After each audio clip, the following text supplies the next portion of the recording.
you cannot do a project which is basically too big. Yeah, that's very, very important to understand. And that should drive you on how you come up with an idea. And you have to have a systematic approach, the same as another meta-analysis. A good analogy that I often use for this is that, let's say you decided to spend £30,000 climbing a mountain in the Himalayas. Yeah, so you've got your equipment, you've got your oxygen mask, you've got your, your climbing kit. You spend £40,000, and you've basically decided to go. And what you did is you climbed some random mountain in the Himalayas. So you come back, somebody asks you, which mountain did you climb?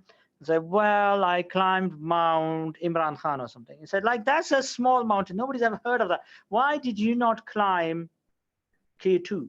Or why did you not climb Mount Everest? So this, I often do this exercise with my juniors. I say, can you come up with a topic for meta-analysis? And they'll say this. And I say, I already know that topic is wrong. And they say, why did you ask in the first place? But why is it wrong? Because of the fact that you have not used a systematic approach. And a systematic approach is a little bit different. And we'll go do an exercise to go into that. So the question becomes, how do you come up with an idea? And in essence, there are 4 ways to come up with an idea.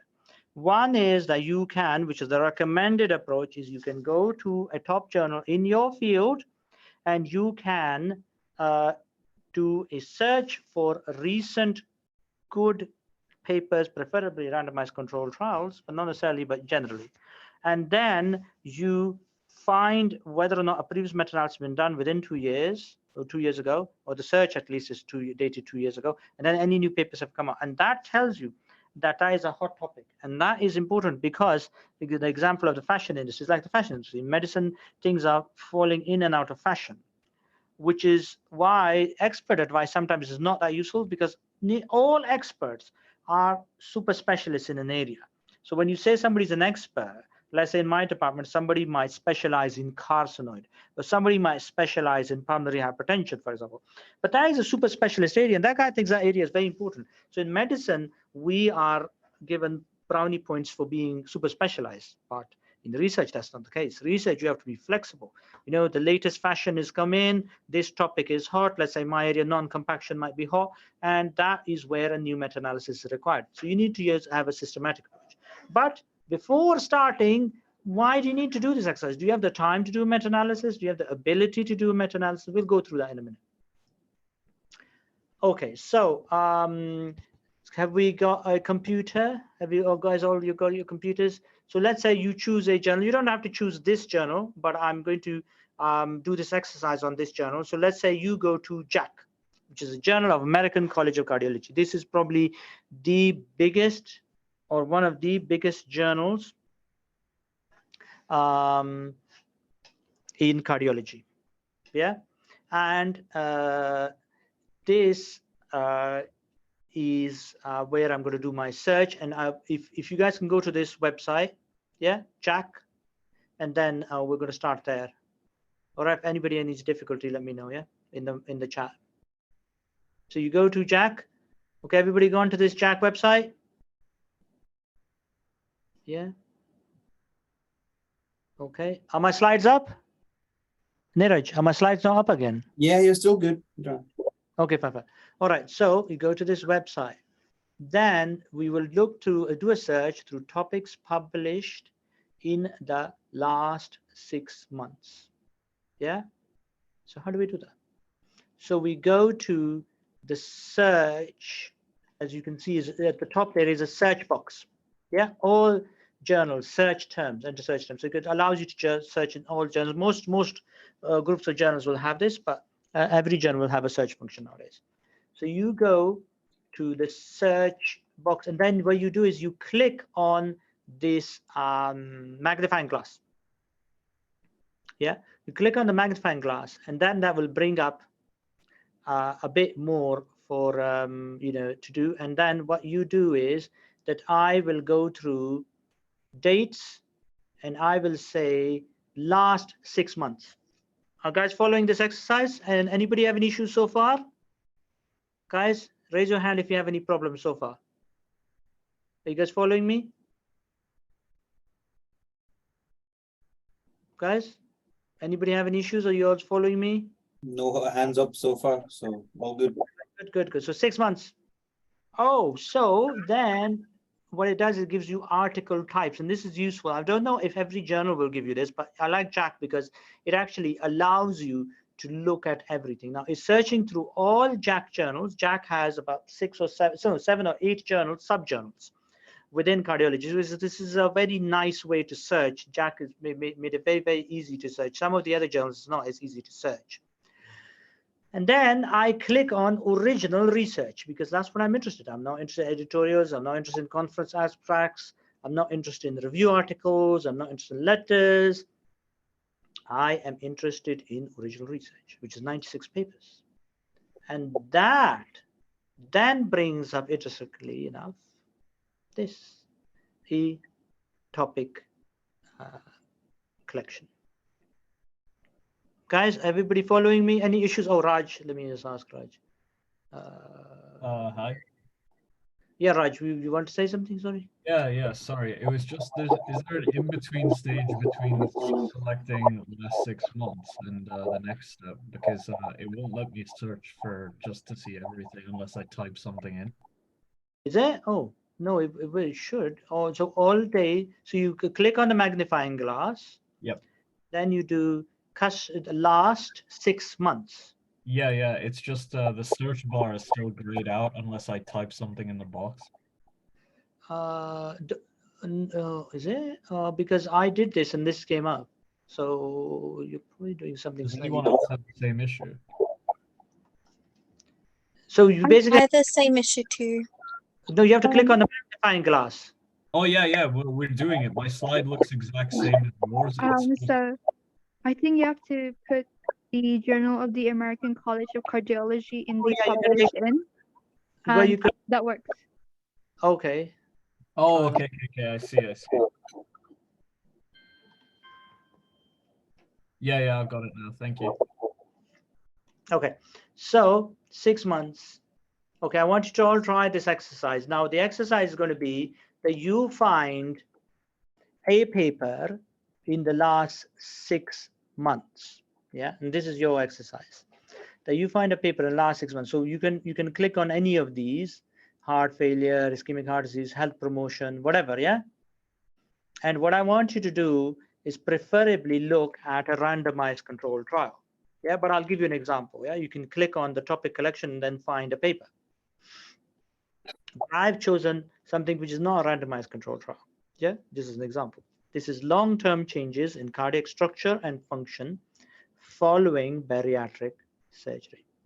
Yeah, so long-term change. So this is an interesting article, which I basically, in research, it was always helpful to choose a topic that you like, and which is why I don't really like basic science topics, because I don't like basic science. It doesn't appeal to me.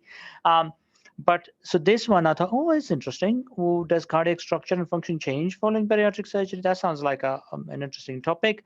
Papers come out in October 2022, which is recent. So I made these slides about a month ago. So in essence, I've got, that's a recent paper. Okay. So yeah. And then what I have done is, so that was one paper, yeah? And then let's say I'm trying to find, so that was one paper. So what I need to do when I say another paper is, then what I do is I go back to the search bar and I put in bariatric surgery. Yeah. So I am, interesting enough, taking this paper, yeah? Can you see? And then I'm putting it in bariatric surgery here. Yeah. So I'm just putting this bariatric surgery as a search term. And then what I do is I find there's a second paper. Yeah, which is long-term cardiovascular outcomes after bariatric surgery in Medicare population, which is being published in April 2022. So that tells me in JACC alone on this topic, there are 2 new papers. Yeah, everybody following me so far? Any questions, guys? Any problems, let me know, please, because otherwise I can help you out here. Can everybody do this bariatric surgery search now?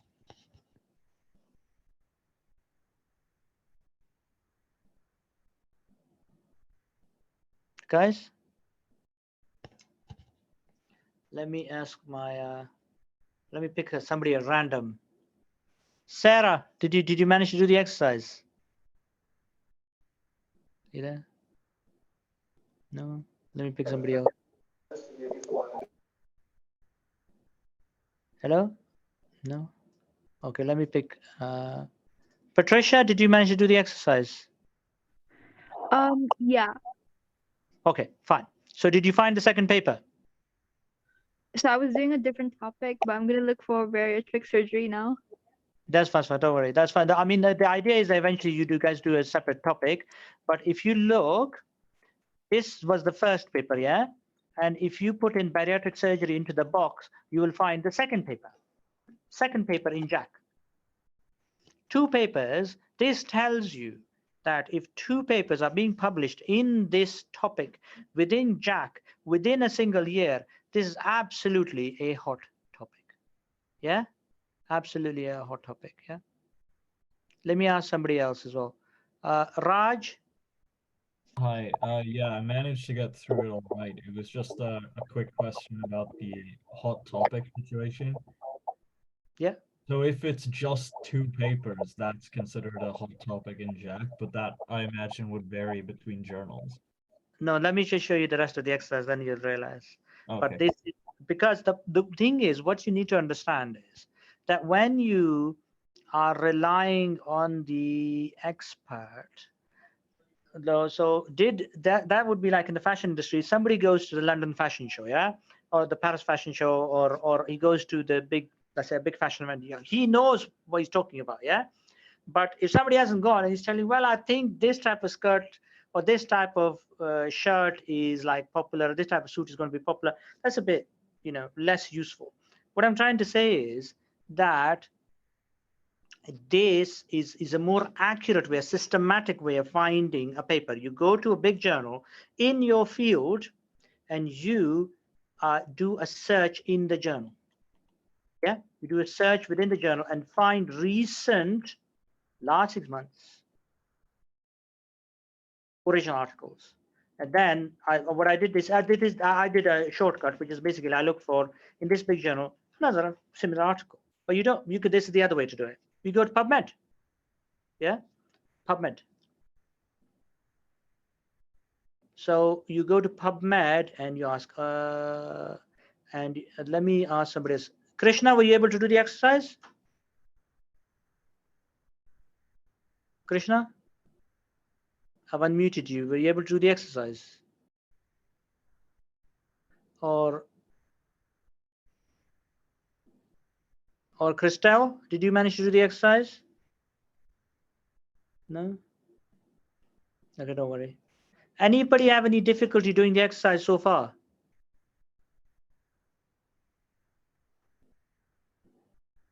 No? Okay, fine.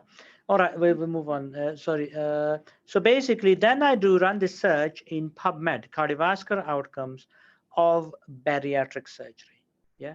Can you guys go on PubMed now and type out cardiovascular outcomes in bariatric surgery and see what comes up?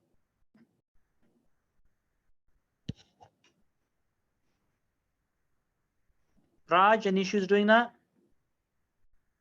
I'm fine so far. I've got a couple more results than you do, but I think that's just with the timing between the slides and this search. Yeah, that's okay. Should we also limit the search to 2013? You don't necessarily have to, but in this case I did because I was only interested in the last 10 years. Yeah. And that is because this is not proper search. Yeah, you have to remember this is not proper search. I have to find some way of reducing that. I'm only interested in recent years. Last 10 years probably is, bariatric surgery is probably more developed in that period. Yeah, was what I'm thinking. Okay. Patricia, did you manage to do it? Yeah, I managed to do it. Fine.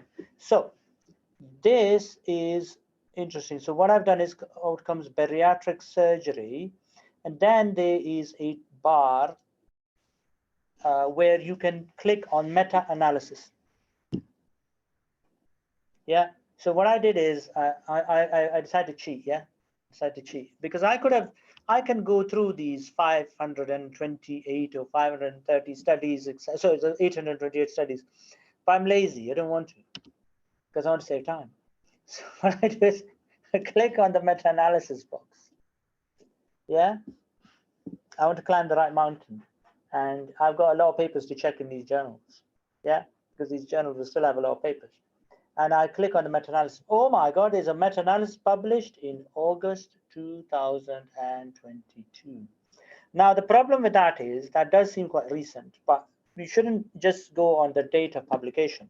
Yeah, what day was it searched? And I also want to understand the topic a bit better, and that meta-analysis will help me understand the topic a bit better. Yeah, so this is very interesting. So this is something that, you know, the Chinese are pretty big in meta-analysis. In fact, they have published more meta-analysis in the last few years than the Americans. But the problem is that the quality of their meta-analysis, I mean, methodologically, some are pretty good, some are not. But overall, the reason theirs aren't published in that many big journals is that the quality of English is not great, and they have a huge problem with that. And that's why their meta-analysis, some of them which are very good, end up in sort of moderate to low-level journals, which is quite sad. And they don't end up in big journals that much. So, but if you look, they did a nice search in August 2021. Now that is nearly close to 2 years, or 2 year limit. Now this is a rule of the thumb, really, but usually works quite well. But I already know that from this search, I have 2 new papers in JAC, 2 new papers in JAC already. Yeah. So anybody have any questions at this point? Guys, have you been able to follow me so far and find this bariatric surgery paper, meta-analysis mainly? Yeah. We've got one question, Mahmoud, by the way. Someone's asking if it's possible to do this whole process on their own as a student. Yeah, it is possible. It is actually possible. I've been thinking about how this would be possible on your own as a student. First of all, you can't you need other students. You don't need a supervisor, but you need motivation. I think what I'll try and do is, because I've developed this further, I will try and do when I'm doing the R stuff, I will try and do a single type of analysis, like in the sense of what we can do is just, let's say, standardized means, and then I take you through all the steps to analyze with a standardized means difference, all the steps up to creating the forest plot and doing subgroup and meta regression, all of that in just one type of analysis. And if you just copy every single one of those steps, it's quite easy. Yeah, I think what medical students struggle with is the analysis bit, but it's fine. We'll do that one day. But I think this is the first step. Yeah, you need to decide which mountain you're going to climb. But as a student, yes, it's possible to do it all yourself. Yeah. Or well, not as a single person. That's definitely not possible. You need a team, probably 2 to 4 people minimum. Yeah, might have to be bigger. Depends. So, guys, this is the. Have everybody been able to follow all these steps so far? Guys, PubMed, found the meta-analysis? Fine. So, Sorry, yeah? Sorry, Raj, yeah? I said fine so far. Fine so far, okay, good. Then let's look at this meta-analysis. This meta-analysis aimed to compare the effects of bariatric surgery and non-surgery on cardiovascular outcomes in patients with obesity. This systemic search was August 2011, and this patient population-based cohort compared long-term cardiovascular outcomes for patients with obesity undergoing bariatric surgery or not. So it's very good. This is not a randomized controlled trial.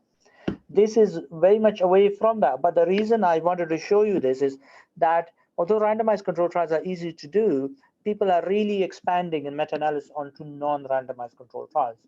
But you just have to be careful with that, because with non-randomized controlled trials, the data is poor, and sometimes you have too many papers. But this is such an interesting topic, because the main thing is I am interested in this topic. You have to be interested in the topic. I always do choose papers based on A, if they're a hot topic, and B, whether I'm interested in the topic. Yeah, that's quite critical, because if you're not interested in the topic, you're going to find it painful. Then we look at it. Oh my God, this was huge. This was 21 studies involving 2,857,016 participants. Yeah, And then MACE, which is MACE is combined cardiovascular outcomes, death, MI, etc. So risk ratio, risk ratio was in the bariatric surgery group was much better, 0.53. So they have a significantly lower risk of having a MACE event, which is a heart attack or stroke, etc., or death, which is is incredible. Yeah. Now we have to be careful the risk ratios, because 0.53 does not mean half. Yeah, it doesn't necessarily mean half, but in any case, it's pretty good. And relative to the non-surgical group, the risk of having an MI is significantly lower. Stroke is lower. Cardiovascular death is lower. All-cause death. Now, this is also another important thing of meta-analysis, which I didn't go over. But everybody likes a positive result. Everybody likes headlines. This is where publication bias comes from. A very nice paper which has big facts that everybody will like, and can even get some, be published in a newspaper like the Daily Mail could take this up and say, oh my God, bariatric surgery. Oh, the bariatric surgery is less hot now because of these injections that people are getting. But bariatric surgery is such a lifesaver. These people were having huge amounts of death and MI. This shows obesity is so dangerous, isn't it? Yeah. And then we look at the type of analysis that was done. So they also did a subgroup analysis. And subgroup analysis are very, very interesting, actually. Subgroup analysis means that they looked at patients who were just diabetics and compared to them to non-diabetics. And then they found that with diabetes, they again had, it was even better in patients who had diabetes. Yeah, surgery was even better than for non-diabetics. Yeah. So overall, this showed a significant improvement overall. Yeah. So this shows this is a really, really. So this is joke. I do not say I did not tell you that you should think outside of the box. Okay, fine. So any questions on this process so far?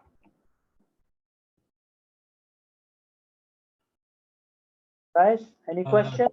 Could you maybe just go over the data bits where it talks about relative risk again? Oh, relative risk. Is this relative risk? No, this is risk ratio probably, sorry. Risk ratio. Oh no, it's relative risk, sorry. So relative risk actually is relative risk. So this is 0.53 actually, sorry. So in essence, that the relative risk of having an event in one group is so much lower than the other group. This is a direct ratio. Yeah. So in essence, can you see bariatric surgery patients have about half the risk of having a major event, yeah, such as and then the individual data, heart attack, stroke, cardiovascular death, all-cause death is all there. So sorry, the relative risk in the non-surgical group is lower.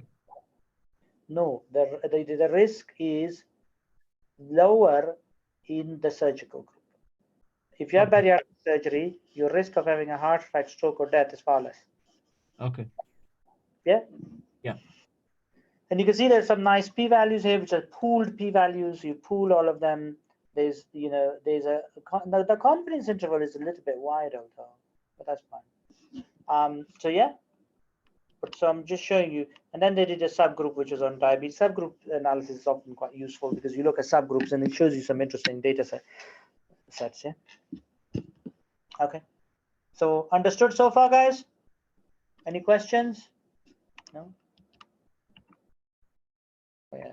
Just to, oh yeah, so this is this is the bit about ancient scientists. Yeah, so there's Al-Hasan ibn Haytham. This is the guy who wrote the Book of Optics, one of the important works on optics ever written, for the new understanding of light and vision. These are like these are the forgotten scientists who were had great inventions but were forgotten. And in some way, it describes meta-analysis because, you know, sometimes somebody's work or paper might be forgotten. It was printed, you know, 20, 30 years ago. So it's like archaeology. Like we're doing a group of meta-analysis nowadays on rheumatic heart disease. And we're looking at papers that were published in the 50s, whose authors are long dead. And we are finding that so we've basically done a meta-analysis now, recently showing that oral tablets for prophylaxis of rheumatic heart disease are just as good as IM injections monthly. And we've used really ancient data from the 50s to show this. My point, and the WHO is going to create a new recommendation based on this. Yeah, and it's going to go into, guys, this is what is called a guy, it was an invited review in essence. They asked us to do it, but that's what I'm trying to say. And he also pointed the scientific method, and this involves careful observation, experimentation, test, hypothesis, because the ancient Greeks hated to do experiments. Yeah, they would never do experiments. All of their stuff was based on observation. Another joke is that, why are you asking for such a high salary when you have no experience in the field? Well, the job is so much harder when you don't know what you're doing. So this describes meta-analysis quite well. When you don't know what you're doing, the value of it is higher. Okay. Now, I want you guys to repeat this exercise. If another journal is hard, why don't you guys do it for Jack? Yeah, we want a lot of you to do it at Jack, and then repeat this exercise and tell me a topic that you found. Yeah, guys, can you guys all do this? Do another. I think the easiest thing to do for you guys would be to run another search in Jack, which is easier, and find me another topic. Yeah, and once you found your topic and you found the other meta-analysis, raise your hand and tell me. Okay. So we're going to stop for a minute to let you guys find your topic. Yeah. Oh, can you see the slides? Neeraj, can you still see the slides? Yes, I can. Yeah. Okay. It says I can't see the slideshow. Guys, let me ask. Raj, can you see the slides? Yeah, I can see them. Okay, fine. So can you guys do another topic? Yeah. So start from here and then go to click on the magnifying glass. Last 6 months. If somebody wants to do a year, they can do a year, and then go to original research. And then you can do it this way, which I did it, which is that, you know, you can search in Jack, but then you eventually have to do a PubMed search, and then in PubMed, click on the meta-analysis button to find a meta-analysis. This is a shortcut. Yeah, because if there's a previous meta-analysis 2 years ago, then you know, sorry, previous meta-analysis published recently, you don't need to do this topic. Neeraj, Yeah. do you have any ideas on this so far? What was the question? The question is, what do you think of this process? I've seen you do it a million times. That's all I can say. Fine. Is Alexandrina in today? Oh, it's gonna... She asked me to cover for her because she got stuck in the hospital. That's what I said. But yeah. Okay. If there's one thing I will say that's very useful is sometimes as well as looking at like what gets published over and over, sometimes it can be helpful to also read the, like in the paper itself, look at what they cite, because obviously if they're done RCT, they will say like, oh, we've developed the work on such and such that's already been done.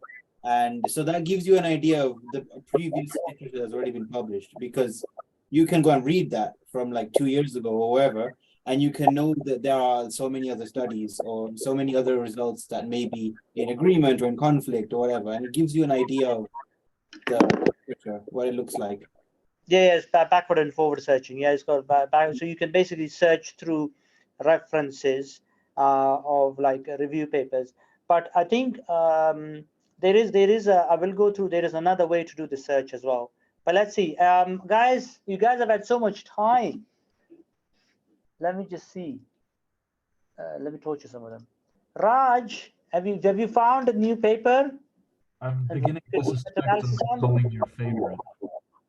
But your hand is always up, so what can I do? Oh, I see. I keep forgetting to lower it. That's the thing. Okay, fine. Yeah, no, I found one. You found it. What did you find? So, do you want me to explain my entire process? Yeah, tell me. Okay, so in the last 6 months, they published a picture in JACC about revasculation strategies for patients with femoropopliteal PAD. Yeah.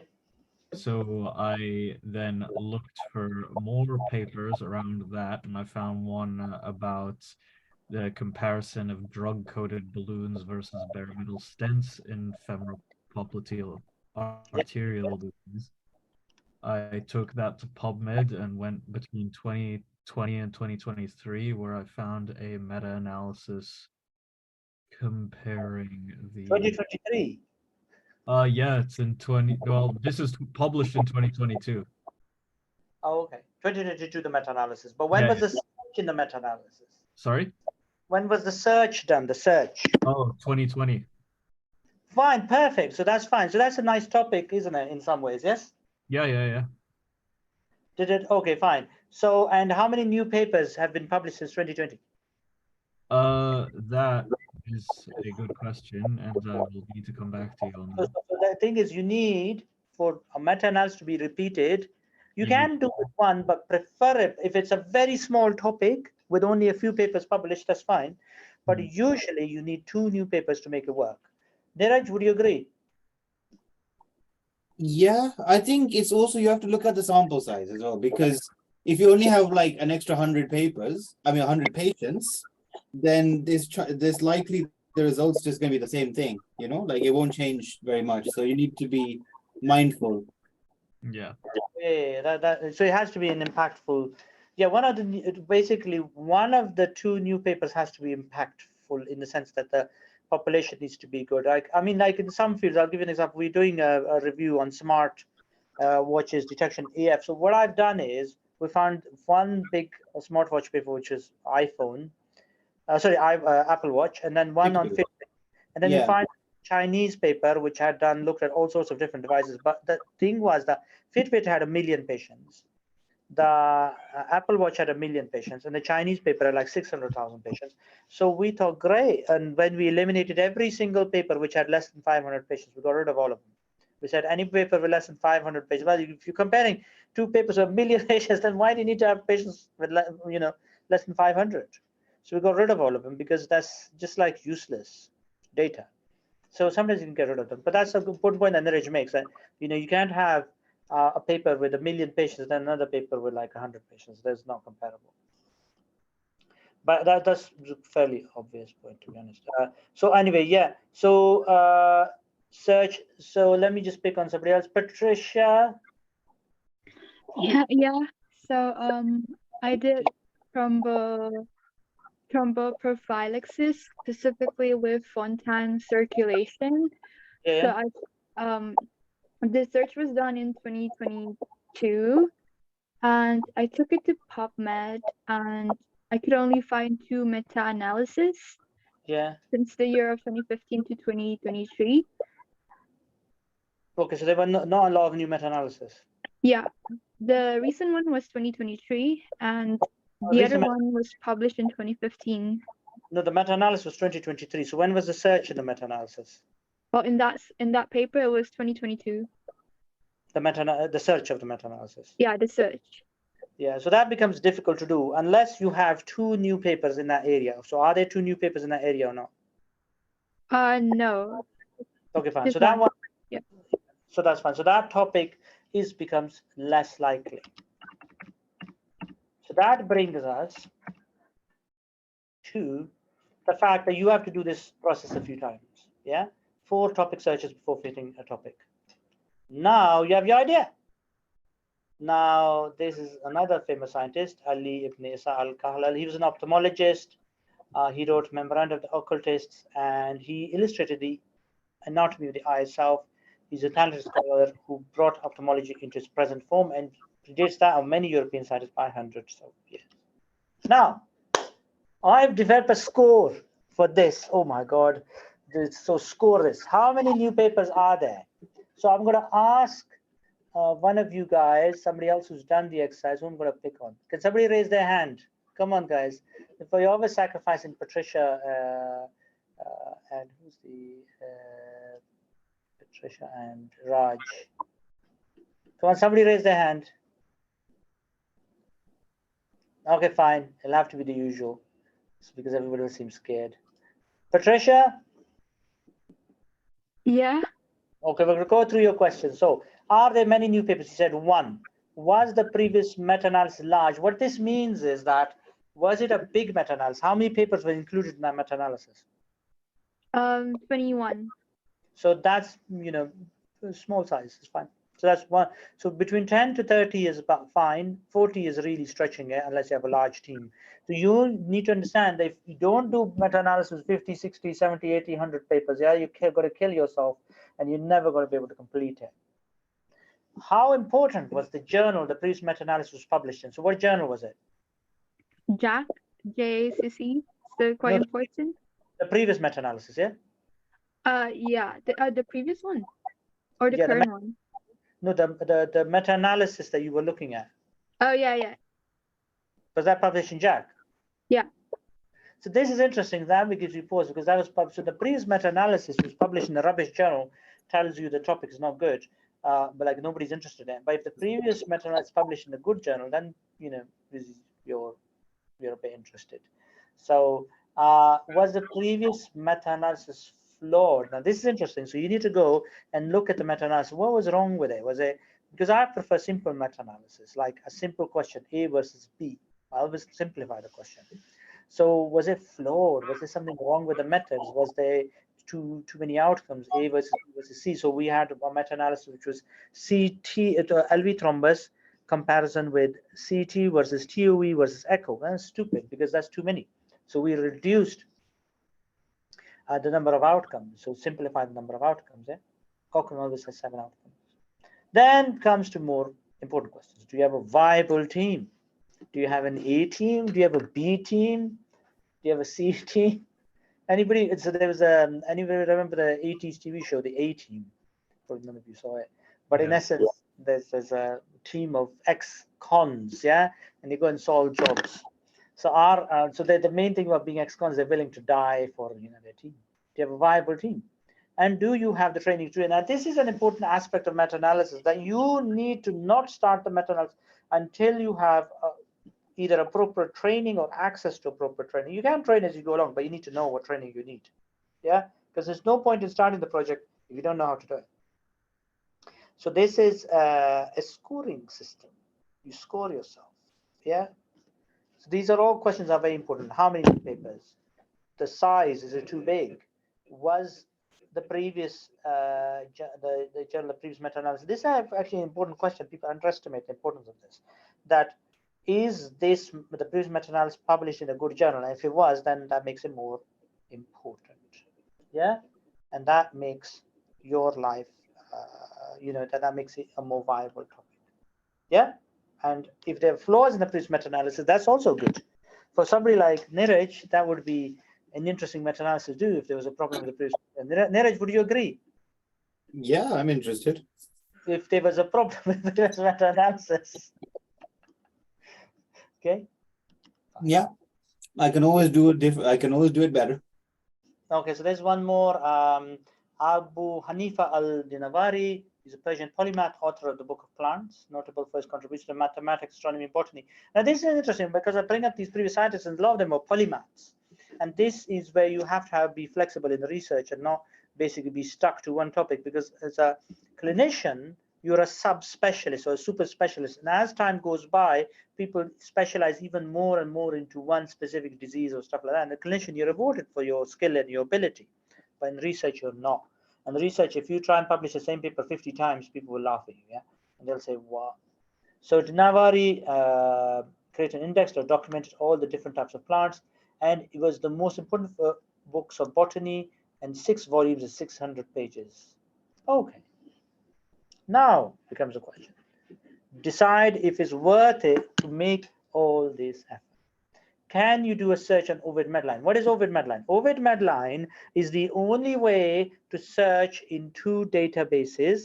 Basically, there are two main databases. There's PubMed, which is in essence Medline, and then there's Embase. Embase, so both of them cover 80% of all abstracts in existence.